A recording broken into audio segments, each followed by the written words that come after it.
إن الحمد لله نحمده ونستعينه ونستغفره ونعوذ بالله من شرور أنفسنا ومن سيئات أعمالنا من يهده الله فلا مضل له ومن يضلله فلا هادي له وأشهد أن لا إله إلا الله وأشهد أن محمدا عبده ورسوله يا أيها الذين آمنوا اتقوا الله حق تقاته ولا تموتن إلا وأنتم مسلمون يا أيها الناس اتقوا ربكم الذي خلقكم من نفس واحدة وخلق منها زوجها وبث منهما رجالا كثيرا ونساء واتقوا الله الذي تساءلون به والأرحام إن الله كان عليكم رقيبا يا أيها الذين آمنوا اتقوا الله وقولوا قولا سديدا يصلح لكم أعمالكم ويغفر لكم ذنوبكم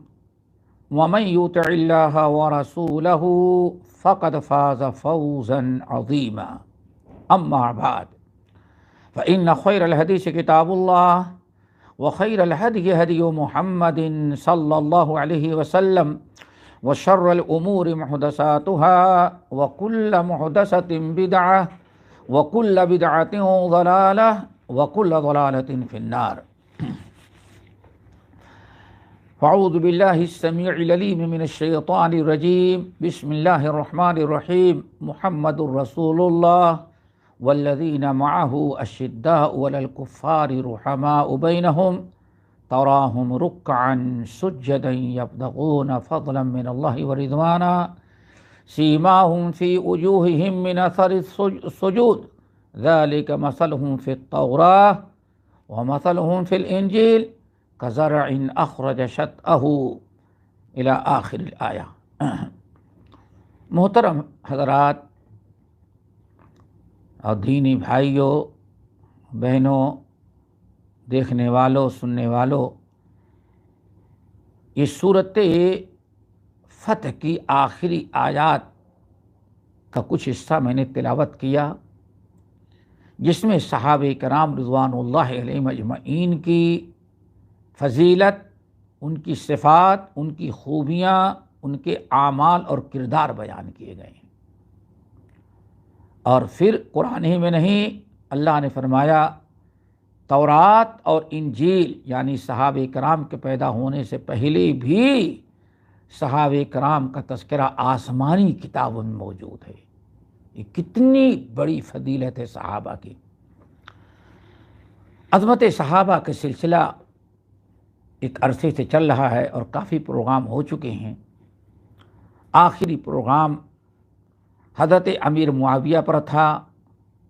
آج انشاءاللہ مشہور صحابی عمرو ابن العاص رضی اللہ تعالی عنہ پر ہوگا۔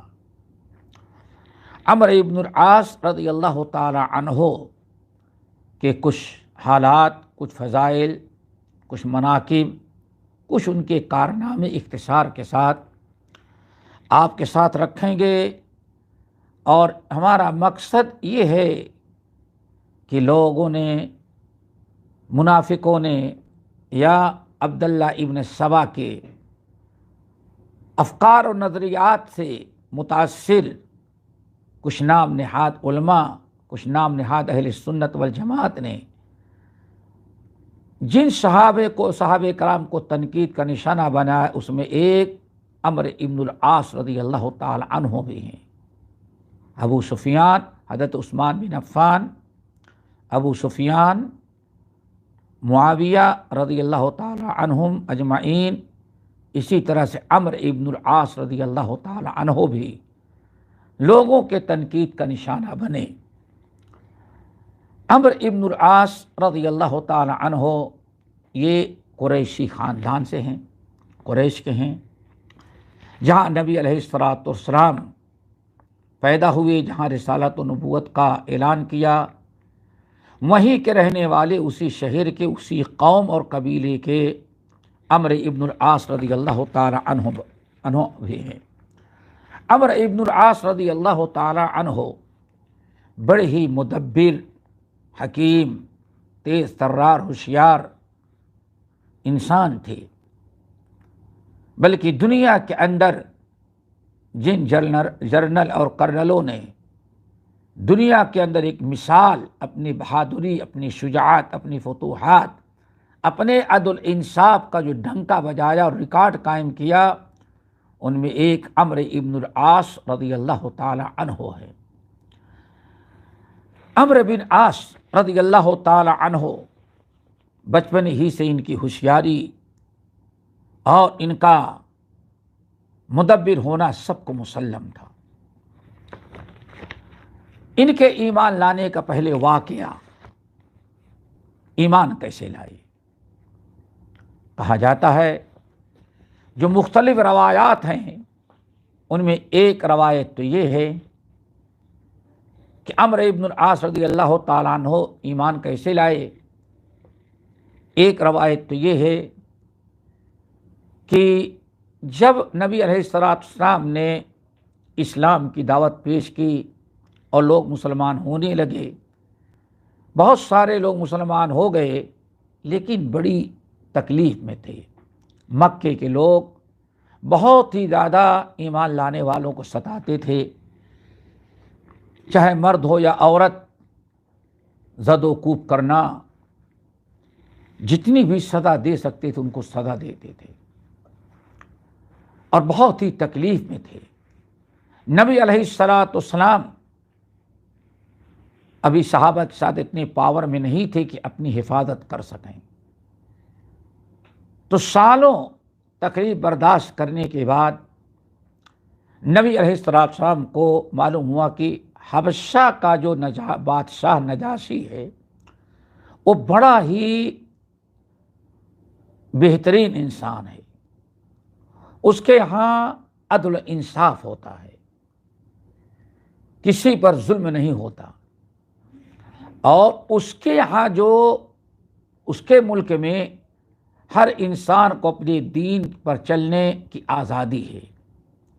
خود تو عیسائی ہے، ملک بھی عیسائیوں کا ہے، لیکن اس کے علاوہ وہاں یہودی بھی ہیں، دوسرے مذاہب والے بھی ہیں، ہر ایک مذہب والے کو پورے حقوق ملتے ہیں اور آزادی ہے، اپنے دین پر عمل کرنے کی آزادی ہے، چھوٹ ہے۔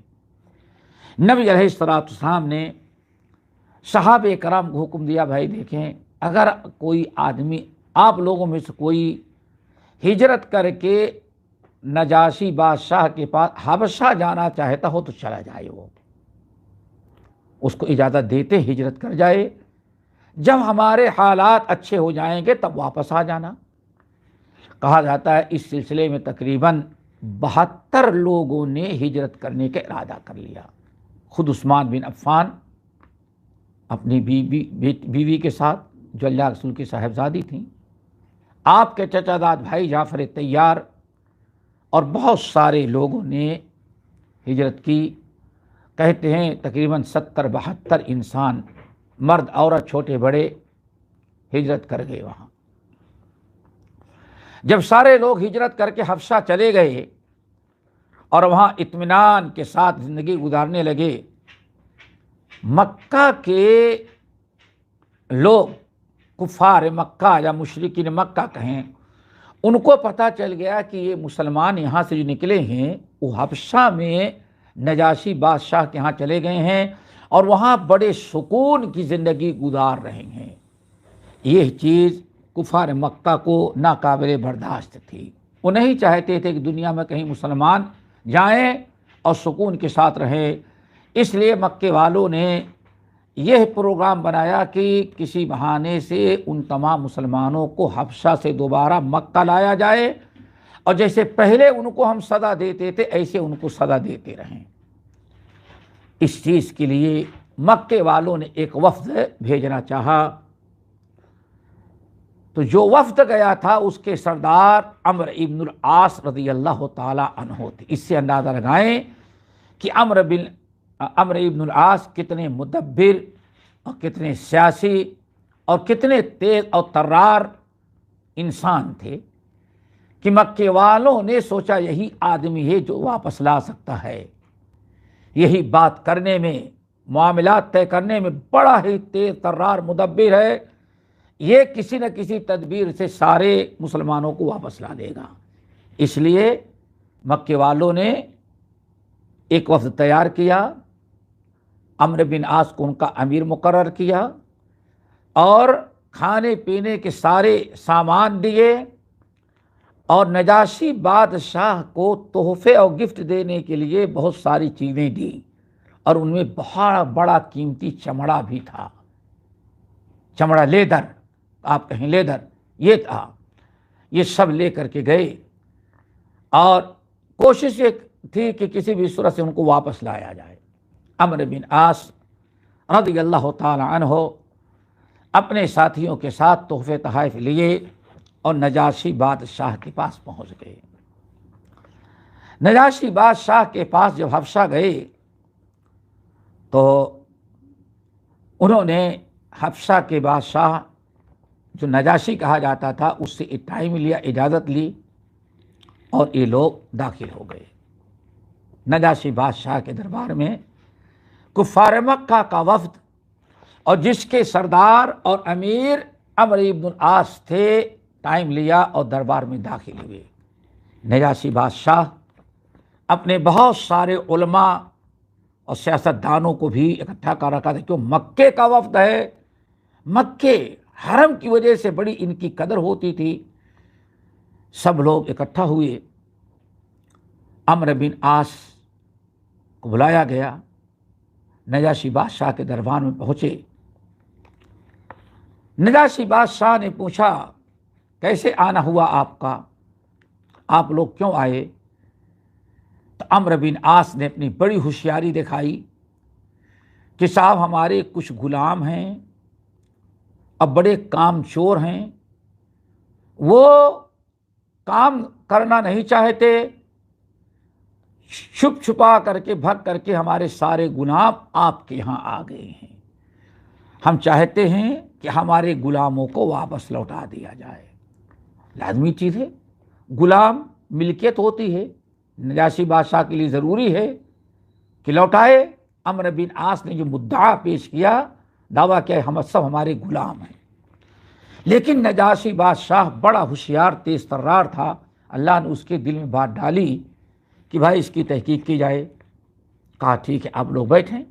عمرو بن عاص اپنے سارے ساتھیوں کے ساتھ نجاشی بادشاہ کے دربار میں بیٹھے ہوئے تھے۔ نجاشی بادشاہ کا قاصد گیا اور جہاں صحابہ کرام رضوان اللہ علیہم اجمعین رہتے تھے، نجاشی بادشاہ کو معلوم تھا کہ مکے سے کچھ لوگ آ کر کے یہاں آباد ہوئے ہیں۔ قاصد گیا اور کہا سب لوگ چلیں، آپ سب کو بادشاہ سلامت نے اپنے دربار میں بلایا ہے۔ سارے مسلمان دربار میں پیش کیے گئے اور سب لوگوں نے اپنا امیر جعفر طیار کو بنایا تھا، یعنی مسلمانوں کے امیر جو تھے جعفر طیار رضی اللہ تعالیٰ عنہ حضرت علی کے سگے بھائی تھے، نبی علیہ السلام کے چچا داد بھائی تھے۔ بلایا، جب دربار میں یہ مسلمان پہنچے تو دیکھا کہ عمرو بن عاص بیٹھے ہوئے ہیں۔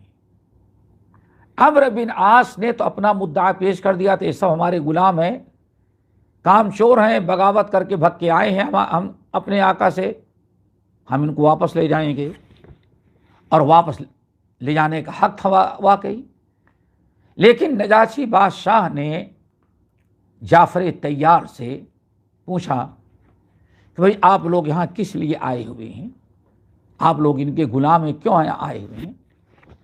جعفر طیار نے کہا کہ بادشاہ سلامت، بات اصل یہ ہے کہ ہم لوگ بت کی پوجا کرتے تھے، مشرک تھے، گمراہ تھے، خانہ کعبہ کا برہنہ طواف کرتے تھے، چوریاں کرتے تھے، لوگ مردار کھاتے تھے، ہماری ایک زندگی گزر رہی تھی، دنیا کے سب سے بدترین لوگ ہم تھے۔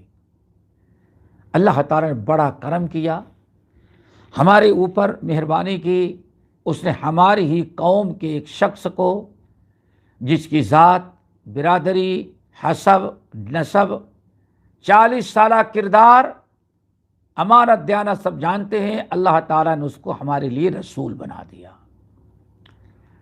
انہوں نے کہا اللہ نے ہم کو رسول بنایا ہے اور انہوں نے ہمیں یأمرنا بالصدق، ہمیں دعوت دیتے ہیں کہ ہمیشہ سچی بات کرنا، کبھی جھوٹ نہیں بولنا، والعفاف، اور ہمیں ہر قسم کی بے حیائی سے روکتے ہیں۔ ہمارے یہاں زناکاری عام تھی، فیشن تھا، اللہ تعالیٰ نے نبی بھیجا، نبی نے کہا یہ بھی حرام ہے، مردار حرام ہے۔ ہم لوگوں کو ان کی باتیں اچھی لگی، ان کا دین اچھا لگا، ہمارے باپ دادا کا دین چھوڑ کر کے ہم لوگ ان کے اوپر ایمان لائے، مسلمان ہو گئے۔ جب ہم لوگ مسلمان ہو گئے تو یہ مکے کے کفار، یہ لوگ بڑے غصے میں آئے، ہم کو بے انتہا تکلیف دینے لگے، کلمہ پڑھ کے مسلمان ہونے والوں کو ستانے لگے، مار پیٹ، زد و کوب، سب کچھ بائیکاٹ۔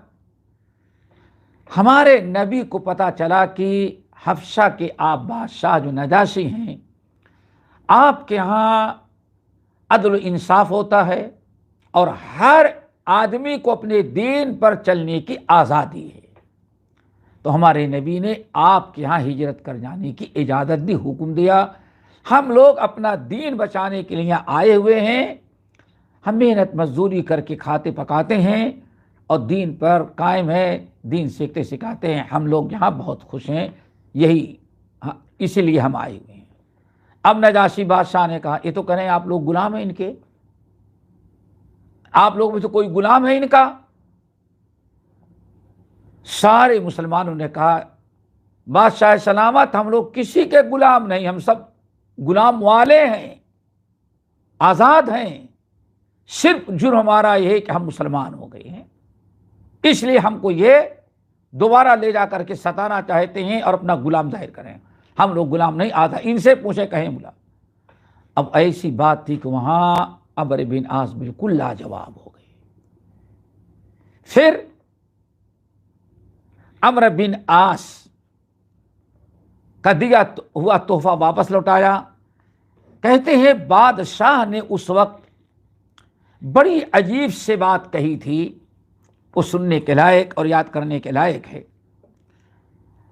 بادشاہ نے کہا یا عمرو، یا عمرو، وَكَيْفَ يَعْزُبُ عَنْكَ عمرو ابن عمک، اے عمرو بن عاص، تم اتنے تیز و طرار ذہین انسان، تمہارا چچا زاد بھائی یعنی قبیلے میں کے اعتبار سے نبی علیہ السلام دور کے رشتے کے، دور کے چچا کے بیٹے تھے، تو اس لیے نجاشی ابن امی کا، وہ محمد تمہارا چچا زاد بھائی ہیں، آخر ان سے ان کی دعوت قبول کرنے سے تجھے کس چیز نے روک دیا ہے؟ نجاشی بادشاہ نے عمرو بن عاص کو یہ کہا کہ تم سے یہ دین کیسے رہ گیا، تم نے کیوں نہیں قبول کیا یہ دین؟ ان لوگوں نے قبول کر لیا اور تم تو ان کے رشتے میں ہو، اگر تم نے کیوں نہیں قبول کیا؟ فواللہ انہ لرسول اللہ، اے عمرو یاد رکھ، ہم کہتے ہیں اللہ کی قسم کھا کے ہم کہتے ہیں، ہم نے دیکھا تو نہیں لیکن ان کی باتیں سن کے ہم کہتے ہیں اللہ کی قسم وہ اللہ کے سچے رسول اور پیغمبر ہیں۔ عمرو میں یہاں بیٹھے بیٹھے پہچان گیا، تم ان کو مکے میں رہ کر کے تم ان کو نہیں پہچانے آج تک، اسلام کا انکار کر رہے ہو۔ فواللہ انہ لرسول اللہ، نجاشی بادشاہ نے اپنے اسلام لانے کا اعلان کر دیا، نبی کی تصدیق کر دی۔ پھر عمرو بن عاص کیا کہتے ہیں؟ انت تقول ذلک، بادشاہ سلامت، آپ اتنے بڑے آدمی ہو کر کے آپ یہ بات کہہ رہے ہیں کہ وہ اللہ کے رسول ہیں؟ آپ کو تو اتنی جلدی متاثر نہیں ہونا چاہیے تھا، کیسے یہ بات آپ کہہ رہے ہیں؟ نجاشی بادشاہ نے کہا اے عمرو، ای واللہ، اے عمرو میں پھر کہتا ہوں اللہ کی قسم، وہ سچے رسول ہیں، فاتعنی، میں تجھے دعوت دیتا ہوں تو بھی مسلمان ہو جا۔ یہ بات ہو رہی تھی، اتنے میں عمرو بن عاص نے ایک اور پیترا، چونکہ مکے والے نے بہت سوچ سمجھ کے بھیجا تھا، بڑے مدبر ہیں، بس تیز اور طرار چالاک، تو عمرو بن عاص نے ایک اور پیترا بدل دیا فوراً، کہا بادشاہ صلابت، ٹھیک ہے ہمارے مذہب کے خلاف ہم لوگ غلط ہیں آپ کہتے ہیں، لیکن آپ جیسے لوگوں کو جو دین ہے اس کے بھی یہ مخالف ہیں۔ نجاشی بادشاہ نے کہا وہ کیسے؟ عمرو بن عاص کہتے تم کیسے ان کو سچا نبی مانتے ہو؟ ان سے پہلے پوچھے آپ جس کو نبی مانتے ہیں عیسیٰ علیہ السلام، ان کے بارے میں ان کا کیا خیال ہے؟ اب یہ بڑی اہم کڑی تھی، بڑا مشکل وقت تھا حضرت جعفر طیار اور دیگر مسلمانوں کے لیے۔ نجاشی بادشاہ اپنے تخت پر بیٹھا، جعفر طیار سے پوچھا کہ ما تقول فی عیسیٰ ابن مریم؟ جعفر، ٹھیک ہے تم اللہ کے رسول و پیغمبر، تم لوگ محمد صلی اللہ علیہ وسلم کو رسول و پیغمبر مانا، لیکن ذرا بتاؤ ہمارے نبی عیسیٰ علیہ السلام کے بارے میں تم کیا عقیدہ رکھتے ہو؟ تم لوگوں کیا عقیدہ ہے؟ بڑا عقیدہ تھا مسلمانوں کا، عقیدہ ہے اللہ کے بندے ہیں، مریم کے بیٹے ہیں، اللہ نے رسول بنایا، بغیر باپ کے پیدا ہوئے، آسان سے بات تھی۔ لیکن عیسائی عقیدہ وہ اللہ کے بیٹے ہیں، اللہ اکبر، یا اللہ کے 1/3 ہیں، ایک تیسرا تہائی حصہ ہیں، اور کچھ عیسائیوں کو نہیں، وہی اللہ ہے عرش والا جو ہے عیسیٰ کی شکل میں آیا ہوا ہے۔ یہ تینوں عقیدے عیسائیوں کے مسلمانوں کے عقیدے کے بالکل خلاف تھے۔ نجاشی بادشاہ نے حضرت جعفر طیار سے پوچھا، جعفر طیار نے بالکل بتایا، بھائی ہم کہتے ہیں عیسیٰ اللہ کے، ہم آپ کو کچھ نہیں کہتے، ہمارا کیا عقیدہ ہے، قرآن ہم پڑھ کے آپ کو سناتے ہیں۔ کہا بتاؤ قرآن پڑھو۔ حضرت جعفر طیار رضی اللہ تعالیٰ نے سورہ مریم تلاوت شروع کی، سورہ مریم کی تلاوت، کاف ہا یا عین صاد ذکر رحمت ربک عبدہ زکریا۔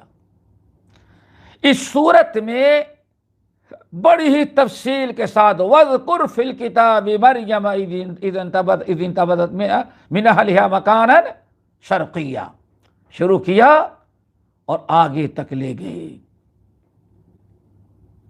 بالکل جہاں تک ان کا تذکرہ چلتا تھا، ہذا عیسیٰ ابن مریم۔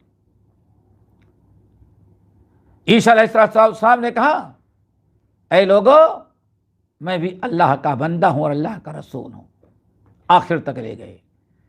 جب عیسیٰ علیہ السلام کا تذکرہ سورہ مریم میں آیا اور حضرت عمرو بن عاص جعفر طیار تلاوت کرتے چلے جا رہے ہیں، قرآن پاک کہتا ہے جتنے عیسائی علماء وہاں اسٹیج پر بیٹھے تھے، مجلس میں تھے، وہ اور نجاشی بادشاہ سورہ مریم کی ان آیات کو سن کر زار و قطار رونا شروع کر دیا۔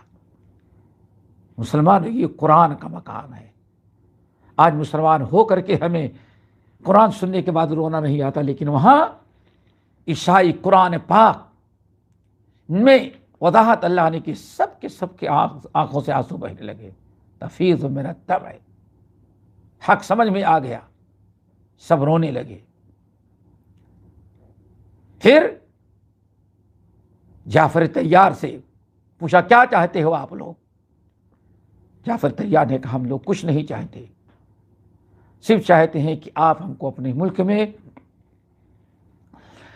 عزت کے ساتھ، سکون کے ساتھ رہنے کی اجازت دے دیں، نہ ہم آپ سے وظیفہ مانگتے ہیں نہ کچھ مانگتے ہیں، ہم الحمدللہ محنت مزدوری کر کے اپنے کھانے پینے کے انتظام کر لیں گے، بس آپ رہنے کی اجازت دے دیں، مجھے ان لوگوں کے ساتھ واپس نہیں لوٹائیں اور ہمیں کچھ نہیں چاہیے۔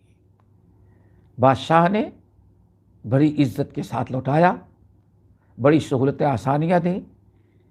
جعفر طیار کے چلے جانے کے بعد پھر اس نے عمرو بن عاص کو سمجھایا اور بتایا۔ تو ایک روایت یہ ہے کہ عمرو بن عاص رضی اللہ تعالیٰ عنہ وہیں اسلام لا لیے تھے، وہیں ان کو اسلام نصیب ہو گیا تھا۔ نجاشی بادشاہ نے اس طرح سے ان کو سمجھایا اور کہا ای واللہ فاتعنی، اللہ کی قسم کھا کے کہتا ہوں عمر وہ سچے رسول ہیں، میں ایمان لا رہا ہوں، تو بھی ایمان لا، میری اطاعت تو بھی کر لے، ہماری طرح تو بھی مسلمان ہو جا۔ ایک روایت تو یہ ہے، اور یہ تو سب ہو رہا تھا، مسلمان بھی ہوا، عمرو بن عاص بھی اس روایت کے مطابق مسلمان ہو گئے۔ نجاشی بادشاہ نے ایک بڑا سا وفد علماء کا نبی علیہ السلام کے پاس بھیجا، وہ مدینہ آئے اور اس طرح سے اسلام حبشہ میں پہنچ گیا۔ ایک روایت تو یہ ہے، آپ نے دیکھ لیا کہ عمرو بن عاص رضی اللہ تعالیٰ عنہ اسلام لا چکے، سن لیا آپ نے، ایک روایت ہے۔ دوسری روایت اصل میں یہ ہے کہ نجاشی بادشاہ کی باتیں انہوں نے سن لیا تھا، دل میں تو بات آ گئی تھی، لیکن ابھی وہ کھل کر کے اظہار کرنے کی جرات نہیں، نبی علیہ السلام کے پاس ابھی نہیں آئے تھے۔ فتح مکہ سے کچھ پہلے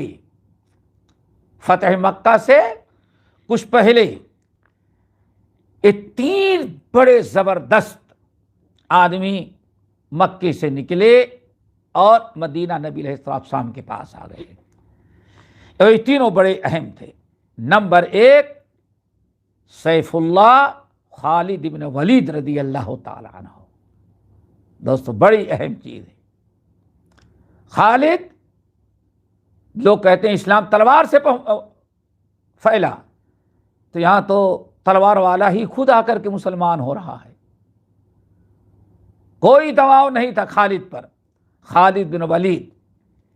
نمبر دو عثمان بن طلحہ، یہ بھی بڑے آدمی تھے۔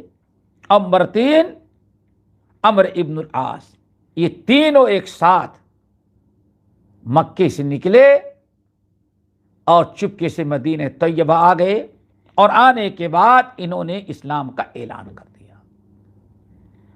اب یہ تینوں، ایک تو خالد بن ولید جانتے ہیں، عمرو بن عاص کو بھی سن لیا آپ نے، عثمان بن طلحہ کون تھے؟ ایک خانہ کعبہ کے کلید بردار تھے، کلید بردار، کوئی معمولی آدمی نہیں تھے، یا یوں سمجھیں ایک خانہ کعبہ کے متولیوں میں سے ایک متولی اور ذمہ دار تھے۔ یہ تینوں آئے، ایک ساتھ نبی علیہ السلام کے پاس پہنچے مدینہ میں۔ خالد بن ولید رضی اللہ تعالی عنہ سب سے پہلے آگے بڑھے اور نبی علیہ السلام سے بیعت کیا، اسلام کو سب سے پہلے خالد بن ولید، پھر عثمان بن طلحہ رضی اللہ تعالی عنہ، وہ بھی بڑے آگے اور کلمہ پڑھ کے مسلمان ہوئے، اپنے اسلام کا اعلان کر دیا۔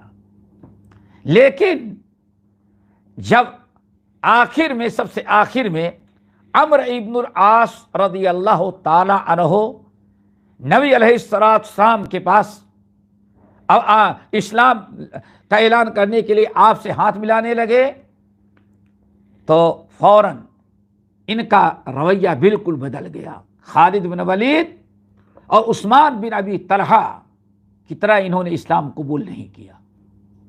صحیح مسلم کی روایت، پہلے انہوں نے کہا کہ یا رسول اللہ ابسط یمینک، اللہ کے رسول آپ اپنا دست مبارک بڑھائیے۔ اللہ کے رسول نے اپنا دایاں ہاتھ بڑھایا، ابسط یمینک یا ابایک، یا رسول اللہ آپ اپنا دست مبارک دایاں رائٹ ہینڈ آپ پھیلائیں، بڑھائیے، ہم آپ سے بیعت کرنا چاہتے ہیں، بیعت اسلام۔ کہتے ہیں فَبَسَطَ النَّبِيُّ صلی اللہ علیہ وسلم يَدَهُ، اللہ رسول اپنا دایاں ہاتھ ان کی طرف لمبا کیا، بڑھایا، فَقَبَضْتُ يَدِي، کہتے ہیں عمرو بن عاص نے کہا میں نے اپنا ہاتھ کھینچ لیا، یہ عمرو بن عاص، ان کی ذہانت، ان کی فطانت، کتنے تیز ترار، کتنے ہوشیار. آگے کہتے ہیں اللہ رسول نے جیسے ہاتھ بڑھایا میں نے اپنا ہاتھ کھینچ لیا. اللہ رسول نے فرمایا عمرو کیا ہوا؟ تم نے تو بیعت کرنے کے لیے ہاتھ پھیلانے کا مطالبہ کیا، میں نے اپنا ہاتھ پھیلایا، تو نے اپنا ہاتھ کھینچ لیا. کہنے یا رسول اللہ ارید ان اشترط، میں چاہتا ہوں کچھ شرطیں آپ سے منوا لوں پہلے. اللہ اکبر.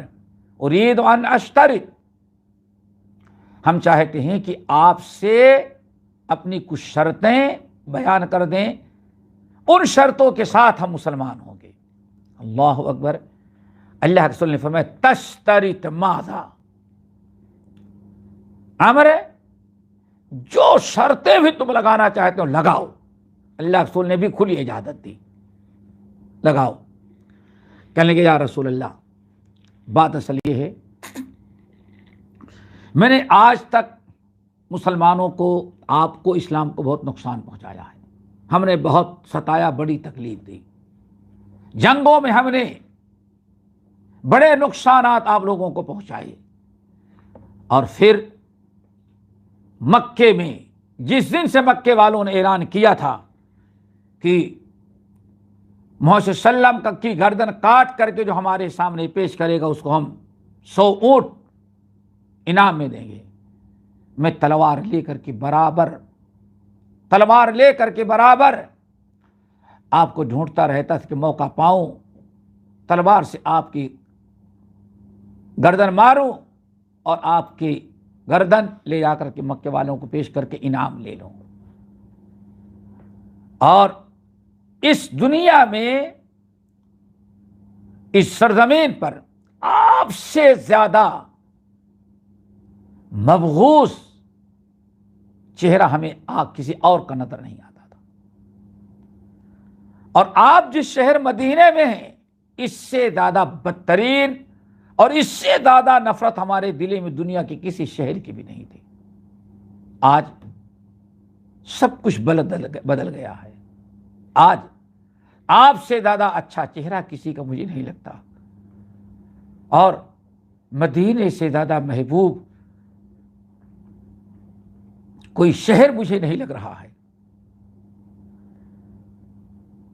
مسلمان تو ہو جاؤں لیکن مجھے ڈر ہے کہیں ایسا تو نہیں کہ آج تک جو میں نے اتنے نقصانات پہنچائے ہیں اور آپ سے اتنی نفرت کرتا رہا، کہیں اللہ تعالیٰ اس کی سزا مجھے نہ دے دے. تو پہلے یہ بتائیں اگر میں مسلمان ہو گیا تو کیا اللہ ہماری مغفرت کر دے گا؟ اللہ اکبر. یہ دیکھیں، یہی شرط ہماری ہے. ہمیں کچھ نہیں چاہیے، بس یہ چاہیے کہ آج تک جو ہم نے گناہ کیا ہے، اسلام کو نقصان پہنچا، اس کی سزا مجھے اللہ نہ دے، ہمیں معاف کر دے، ہماری مغفرت کر دے. یہ ابھی دیکھو ایمان لانے کے پہلے اتنا ڈر آخرت کا، اور ہم پیدائشی مسلمان ہیں، ہمیں سب کچھ کر ڈالتے ہیں لیکن آخرت کا کوئی تصور ہی نہیں ہوتا. بس اللہ رحیم، اللہ غفور ہے. یا رسول اللہ یہی ایک شرط ہے. اللہ رسول نے فرمایا یا معاذ، یا عمرو، یہ شرط لگانے کی کوئی ضرورت نہیں. اللہ اکبر. یہ شرط کیوں لگا رہے ہو؟ اما تدری ان الاسلام یہدم ما کان قبلہ. معاذ، عمرو ابن العاص، کیا تمہیں معلوم نہیں کہ ان الاسلام یہدم ما کان قبلہ. صدق کے دل سے انسان اگر کلمہ پڑھ کر کے مسلمان ہو جائے تو اسلام میں داخل ہوتے ہی پچھلی زندگی کے سارے گناہ اللہ اس کے ختم کر دیتے ہیں، سب مٹا دیتے ہیں. یا عمرو اما تدری ان الہجرۃ تہدم ما کان قبلہ. کیا معلوم نہیں ہے کہ انسان مسلمان ہونے کے بعد اگر مکے سے مدینہ آ گیا، دارالکفر سے دارالاسلام مدینہ آ گیا، ہجرت کر لیا، تو اللہ تعالیٰ ہجرت کی برکت سے اس کے سارے پچھلے گناہ معاف کرتے. بہت ساری چیزیں نہیں، بڑے خوشوے اور مصافحہ ملایا، اور اس طرح سے انہوں نے بیعت اسلام کر لی.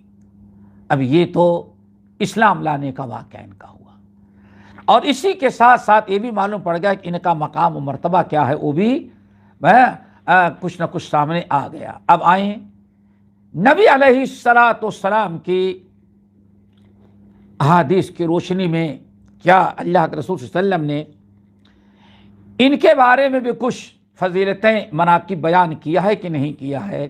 الحمدللہ اچھی طرح سے یاد رکھیے گا دوستو، محدثین نے جس طرح سے تمام صحابہ کرام کے مناقب کے متعلق نبی علیہ السلام کی احادیث صحیحہ نقل کی ہیں، انہی احادیث میں سے وہ حدیثیں بھی نقل کی ہیں جو حضرت عمرو ابن العاص رضی اللہ تعالی عنہ کے مناقب میں وارد ہوئی ہیں۔ اس کا مطلب ہے کہ نبی علیہ السلام نے اپنی زبان مبارک سے حضرت عمرو ابن العاص رضی اللہ تعالی عنہ کی بھی فضیلت اور ان کے مناقب بیان کیے ہیں، جن میں سے 3 حدیثیں آپ کے سامنے ہم رکھتے ہیں جو بسند صحیح منقول ہیں۔ نمبر 1، پہلی حدیث سنن ترمذی، احمد، ابن سعد اور بہت ساری کتب احادیث کی میں موجود ہے۔ امام ترمذی وغیرہ نے نقل کیا، متعدد طرق ہیں جس کے بنا پر علامہ امام البانی رحمہ اللہ اپنی مشہور کتاب الاحادیث الصحیحہ کے اندر بھی ان احادیث کو صحیح قرار دیا ہے۔ سب سے پہلی حدیث، اللہ اکبر، بڑی پیاری، نبی علیہ السلام نے ارشاد فرمایا، اے لوگو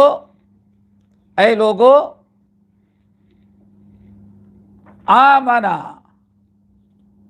عمرو بن العاص واسلم الناس، یہ 2 جملے کی حدیث بڑی اہم۔ اے لوگو اسلم الناس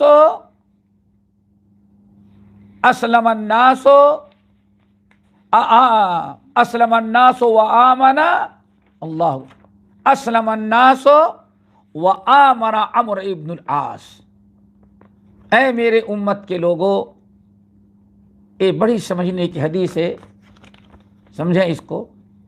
اے لوگوں، مکے کے سارے لوگ تو اسلام لائے، لیکن وآمن عمرو ابن العاص، لیکن عمرو ابن العاص نے ایمان لائے۔ اللہ اکبر، یہ بڑی اہم فضیلت ہے، لیکن آپ حضرات کے سمجھ نہیں آئی ہوگی بات، اس لیے اس کی وضاحت کی ضرورت ہے۔ پہلی حدیث اللہ رسول نے فرمایا، اسلم الناس، عقبہ ابن عامر مشہور صحابی راوی ہیں کہ میں نے اللہ رسول کو فرماتے ہوئے سنا کہ اسلم الناس وآمن عمرو ابن العاص، سارے لوگ تو اسلام لائے لیکن عمرو ابن العاص ایمان لائے۔ دونوں میں فرق کیا اللہ کے وسلم نے۔ سارے لوگ سارے لوگ اسلام لائے، لیکن عمرو اسلام نہیں بلکہ ایمان لایا ہے۔ کیا مطلب ہے یہ؟ اس کو سمجھیں۔ بہت بڑی فضیلت اللہ کے نبی علیہ الصلوۃ والسلام نے حضرت عمرو ابن العاص رضی اللہ تعالی عنہ کے بیان کر دی کہ اسلم الناس وآمن عمرو ابن العاص، اے لوگو، سارے لوگ تو ایمان لائے، اسلام لائے، لیکن عمرو ابن العاص یہ جو ہمارے صحابی ہیں یہ ایمان لائے ہیں۔ یعنی مطلب کہ دونوں 2 چیزیں ہیں۔ اس کی وضاحت، اس کا مطلب کیا ہے کہ لوگ تو اسلام لائے ہیں لیکن عمرو جو ہے وہ ایمان لایا ہے۔ امر کا مقابلہ کوئی نہ کر سکا۔ کہا جاتا ہے اس حدیث کا مطلب یہ ہے کہ مکہ جب تک فتح نہیں ہوا تھا تو مکے کے تقریباً وہی چند لوگ جو مسلمان ہو گئے تھے، باقی پورے مکے کے لوگ کافر کفر پر تھے۔ کوئی مدینہ پہنچ کر کے ایمان جلدی نہیں لایا، لیکن جب مکہ فتح ہو گیا اور لوگوں نے سمجھا بھائی اب تو مسلمان ہی مسلمان ہے، مکہ فتح ہو گیا، تو اب سب لوگ مسلمان ہوئے، اسلام لائے، اسلام قبول کیا۔ اسی لیے نبی علیہ الصلوۃ والسلام وہ جو مکے کے لوگ نئے نئے اسلام لائے تھے، ان میں سے بہت سارے لوگوں کو آپ نے مال غنیمت دیا تاکہ تالیف قلب کے لیے ان کے دلوں میں اسلام کی محبت پیوست ہو جائے۔ کیوں؟ ایک ہی دن میں سارے لوگ کلمہ پڑھ کر کے سمجھ گئے کہ ہاں بھائی اب تو کوئی چارے کار ہے ہی نہیں، چلو مسلمان ہی ہو جاتے ہیں۔ الحمدللہ مسلمان ہوئے اور اصلی مسلمان ہو گئے۔ اللہ سے ان کو کافر نہیں نام نہاد نہیں قرار دے رہے ہیں، اسلام لائے، لیکن ایسے وقت میں اسلام لائے جب مکہ فتح ہو گیا، مکے میں رہنا ہے، بھائی مسلمان چلو اچھے ہی لوگ ہیں، مسلمان ہو جاتے ہیں، اور کوئی ستانے والا نہیں رہا۔ لیکن انہی قریش مکہ میں سے عمرو بن عاص فتح کا انتظار نہیں کیے، بلکہ مدینہ سے مکے سے نکل کر کے مدینہ آئے ایمان لانے کے لیے۔ اور جو مومن ہوگا وہ مسلمان بھی ہوگا، جو کلمہ پڑھ لے کوئی ضرور نہیں کہ مسلمان ہو، لیکن جو مومن ہوگا وہ ضرور مسلمان ہوگا۔ کیوں؟ اسلام کا تعلق انسان کے ظاہری اعمال سے ہے۔ منافق بھی اپنے آپ کو مسلمان کہہ دیتا تھا، ہم مسلمان لائے، اسلام لائے ہوئے ہیں۔ اسی لیے قالت الاعراب آمنا قل لم تؤمنوا ولكن قولوا اسلمنا، جب وہ بدو لوگ آئے، آنے کے بعد کہتے ہیں ہم مسلمان ہو گئے ہیں، ایمان لائے، تو اللہ نے کیا فرمایا؟ دل کی بات جانتا ہے اللہ نے فرمایا اے نبی کہہ دے کہ قل لم تؤمنوا، ابھی تم ایمان نہیں لائے، اسلام تو لائے لیکن ایمان نہیں لائے ہو۔ وہ بدو ریاکاری کے لیے ابھی اسلام سمجھے بھی نہیں تھے، آ کر کے ہم ایمان لائے اور بڑا احسان جتا رہے ہیں، میں نے ابھی آپ اتنا بیٹھے رہ گئے، باہر نکل کر کے ہمارا استقبال کرتے، ہمارا شکر ادا کرتے کہ ہم ایمان لا لیے۔ لو وہ کیسے مسلمان تھے کہ احسان جتلا رہے تھے نبی پر۔ اللہ دیکھیں ولیکن قولوا، یہ نہیں کہ وہ ایمان لے بلکہ کیا؟ اسلام۔ اور ایمان کا مطلب کیا ہے؟ صدق دل کے ساتھ انسان اسلام کو، رسول کو، کتاب اللہ کو، توحید باری تعالیٰ کو صدق دل کے ساتھ قبول کر لے۔ تو عمرو بن عاص اور دوسرے قریش مکہ میں بڑا فرق تھا۔ اللہ کے رسول نے ان تمام لوگوں کو پر فضیلت کس کو دی؟ اور کیا فرمایا؟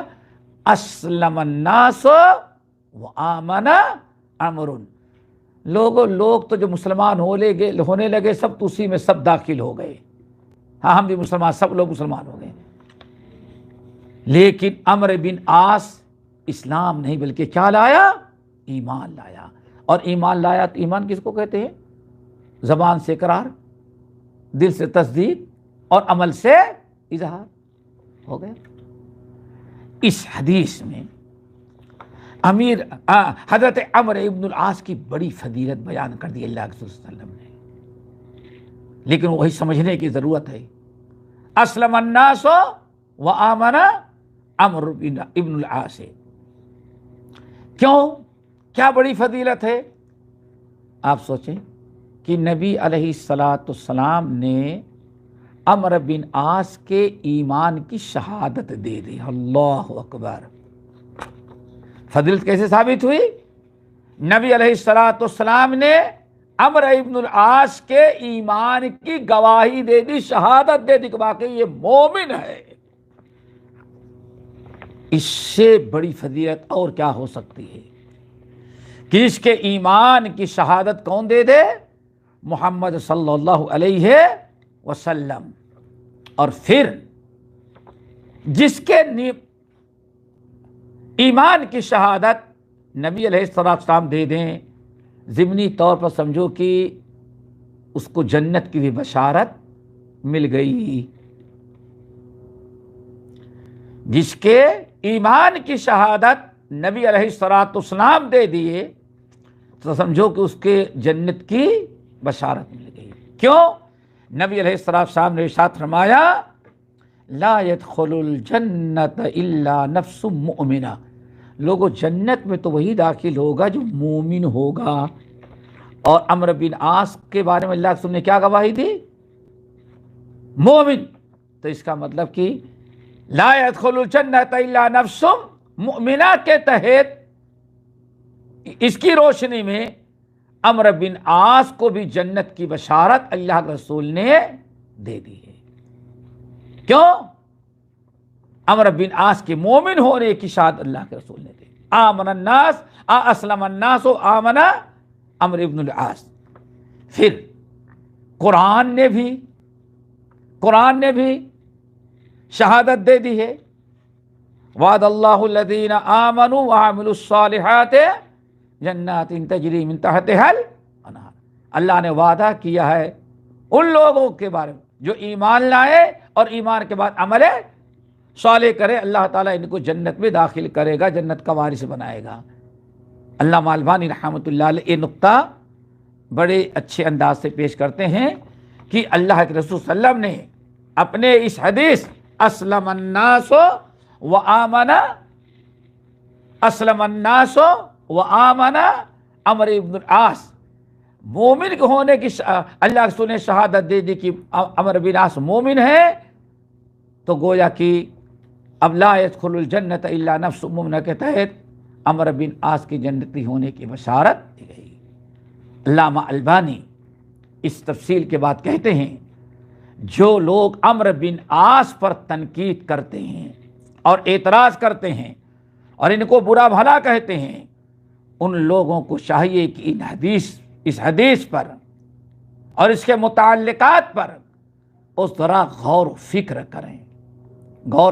کریں اور عمرو بن عاص پر تنقید کرنے اور انہیں تنقید کا نشانہ بنانے سے بعد آئیں اور توبہ استغفار کریں.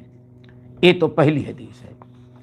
دوسری حدیث جو عمرو بن عاص رضی اللہ تعالی عنہ کے متعلق بیان کی جاتی ہے، اس کے راوی ہیں طلحہ رضی اللہ تعالی عنہ. اور یہ حدیث بھی بسند صحیح ہے اور علامہ البانی رحمۃ اللہ نے صحیحہ کے اندر اس کو بھی نقل کیا ہے. عمرو بن عاص نے کہا الا احدثکم عن رسول اللہ صلی اللہ علیہ وسلم بشیء. حدیث بیان کرنے کا انداز رہا دیکھو، یعنی عمرو بن عاص پر شاید کوئی کچھ نکتہ چینی کرتا رہا ہوگا تو طلحہ نے کیا کہا رضی اللہ تعالیٰ نے، اے لوگو سنو، الا احدثکم عن رسول اللہ صلی اللہ علیہ وسلم بشیء، کیا میں تم لوگوں کو نبی علیہ السلام سے ایک حدیث بیان کروں. یہ عمرو بن عاص کے متعلق میں تم لوگوں کو نبی علیہ السلام سے کی کچھ باتیں بتاؤں. الا احدثکم عن رسول اللہ صلی اللہ علیہ وسلم بشیء، عمرو بن عاص کے متعلق کیا میں تم لوگوں کو نبی علیہ السلام سے ایک بات بتاؤں؟ لوگ نہ بلا کہ انہوں نے کیا کہا، الا، اے لوگوں سن لو، انی سمعتہ یقول، میں نے اپنے کانوں سے نبی علیہ السلام کو فرماتے ہی بھی سنا. کیا کہہ رہے تھے؟ عمرو بن العاص من صالحی قریش. اللہ اکبر. عمرو بن عاص قریش کے جو بڑے اعلیٰ درجے کے صالحین اور ٹاپ کے ایمان والے لوگ گزرے ہوئے ہیں، ان میں سے ایک کون ہے؟ عمرو بن العاص. کتنی بڑی فضیلت. الا انی سمعتہ یقول عمرو ابن العاص من صالح قریش، اے لوگو سنو، عمرو ابن العاص رضی اللہ تعالی عنہ یہ کن میں سے ہیں؟ قریش کے نیک لوگوں میں، صالحین۔ یہ صالحین کا لفظ بڑا کوئی معمولی نہیں، بہت اونچا لفظ ہے یہ۔ اللہ کے رسول نے ان کو صالحین میں شمار کیا، پہلے مومنین، اور اس حدیث میں کیا شمار کیا ہے؟ صالحین قریش میں سے۔ اللہ اکبر۔ اسی لیے ایک اور حدیث کہتے ہیں، طلحہ بن عبید اللہ سے ہی مروی ہے، دوسرے سند سے، کہتے ہیں طلحہ بن عبید اللہ نے کہا انکم تتحدثون احادیث عن رسول اللہ صلی اللہ علیہ وسلم، تم لوگ نبی علیہ السلام سے بہت ساری حدیثیں بیان کرتے ہو، نقل کرتے ہو، اور ایک حدیث لا ادری ما شانھا، نہیں بتا سکتا کہ کیوں یہ حدیثیں ہم کو تم لوگ سناتے ہو۔ وَإِنِّي، حالانکہ میں نے، یعنی عمرو بن عاص کے متعلق طرح طرح کی باتیں لوگ کر رہے تھے، کچھ لوگ، وہی جو گروہ تھا صحابہ پر تنقید کرنے والوں کا۔ تو حضرت طلحہ بن عبید اللہ کیا کہتے ہیں کہ انکم تتحدثون، تم پتہ نہیں اللہ کے رسول کی حدیثیں کیا کیا بیان کرتے ہو، مجھے نہیں پتا کہ کیا حقیقت ہے۔ وَإِنِّي سَمِعْتُ، لیکن میں تم لوگوں کو ایک بات بتاتا ہوں کہ میں نے نبی علیہ السلام کو فرماتے ہوئے سنا، ان عمرو ابن العاص من صالح قریش، کہ عمرو ابن العاص رضی اللہ تعالیٰ عنہ قریش کے صالحین اور بڑے اعلیٰ مقام و مرتبہ رکھنے والے لوگوں میں سے ایک عمرو ابن العاص رضی اللہ تعالیٰ عنہ ہیں۔ یہ چند حدیثیں پیش کی ہیں، ایک دو حدیثیں رہ گئی ہیں، اور ان کے متعلق اور جو علماء کے اور عمرو بن عاص کے اور جو مناقب ہیں انشاءاللہ اگلے میں ہم پیش کریں گے۔ اللہ تعالی ہم سب کو عمل کے توفیق نصیب فرمائے۔ اقول قولی ھذا واستغفر اللہ من کل ذنب واتوب الیہ۔